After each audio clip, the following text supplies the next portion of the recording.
दोस्तों, क्या आपने कभी यह सोचने का प्रयास किया है कि सूरज किन तत्वों से मिलकर बना हुआ है?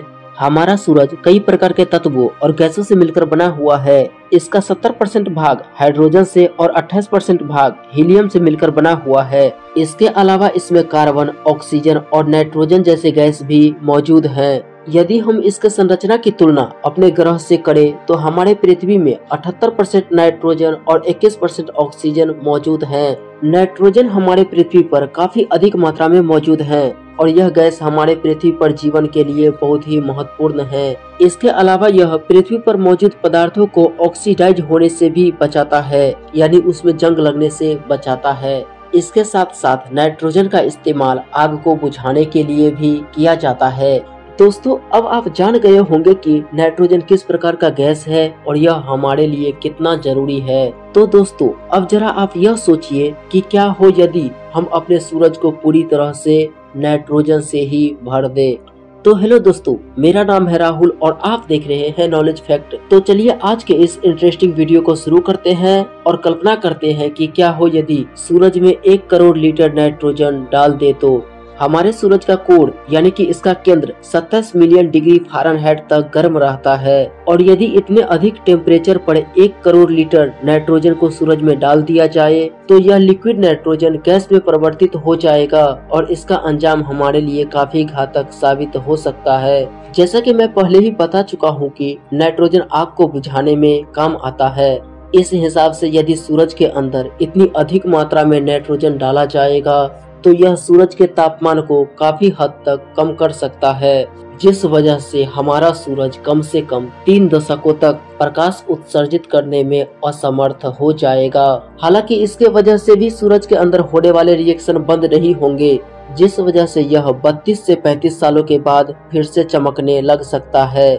लेकिन इतने समय में तो हमारे पृथ्वी पर जीवन का पूरी तरह से समाप्त होना तय है, क्योंकि पृथ्वी पर हमारा अस्तित्व सूरज की गर्मी और ऊर्जा के बिना संभव नहीं है। सूरज के बिना हम सभी ठंड की वजह से जमकर समाप्त हो जाएंगे। यदि हम सूरज के कोर में इतनी अधिक मात्रा में नाइट्रोजन को भर देंगे तो सूरज के इतनी गर्मी के वजह से नाइट्रोजन कम से कम 700 गुना तक एक्सपेंड हो जाएगा, जिस वजह से सूरज के अंदर का दबाव कई गुना तक बढ़ जाएगा और सूरज कई टुकड़ों में फट जाएगा और सूरज के फटते ही हमारा सोलर सिस्टम पूरी तरह से बिखर जाएगा, क्योंकि सूरज के ग्रेविटी के वजह से ही सोलर सिस्टम के सभी प्लैनेट अपने ऑर्बिट में बने रह पाते हैं। सूरज के फटते ही सोलर सिस्टम के सभी ग्रह, उपग्रह और एस्ट्रॉयड सीधी रेखा में ट्रैवल करने लगेंगे, जिससे वे सभी सोलर सिस्टम से बाहर निकल जाएंगे।